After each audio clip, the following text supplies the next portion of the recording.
Ce skieur professionnel pensait faire la descente de sa vie, mais ce jour-là, la montagne en a décidé autrement.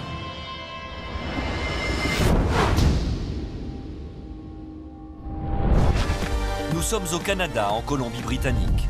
En plein cœur des Rocheuses, Will Burks s'adonne à sa passion, le freeride.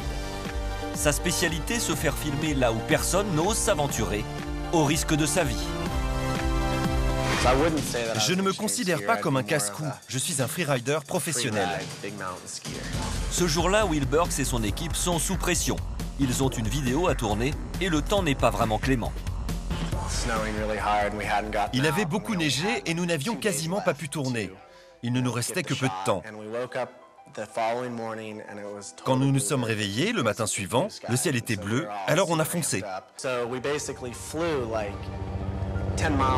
On a pris un hélicoptère, on s'est fait déposer au sommet de la montagne et c'était parti. À 2000 mètres d'altitude, du haut du mont Chapman, Will s'élance dans la neige fraîche et vierge de toute trace. J'ai fait 3 beaux virages, la neige était parfaite. Soudain, au-dessus de moi, j'ai vu cette immense plaque se fracturer. La neige qui recouvre le sommet est instable et c'est tout un pan de montagne qui va se détacher.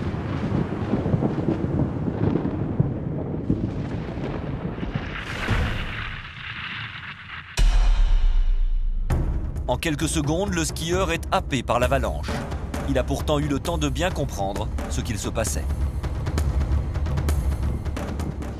Quand une avalanche comme ça se déclenche, la première chose à faire, c'est de tourner les skis vers la pente et de descendre le plus vite possible pour y échapper. J'ai aperçu ce rocher à quelques mètres de moi et je fonçais droit dessus. Alors je me suis déporté au maximum pour l'éviter et c'est là que l'avalanche m'a rattrapé. Will a disparu. Je suis pris dans un torrent de neige et je dévale la pente.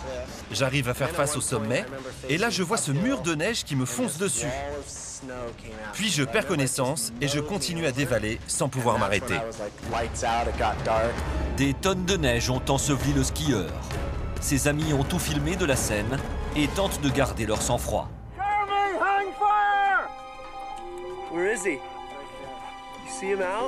Puis le caméraman aperçoit un minuscule point noir au milieu de cette étendue blanche.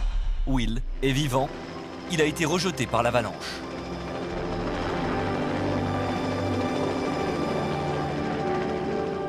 Aujourd'hui, je ne pourrais plus prendre de tels risques. J'ai des enfants et je ne veux plus m'exposer à ce genre de danger. Ce jour-là, j'ai vraiment eu beaucoup de chance.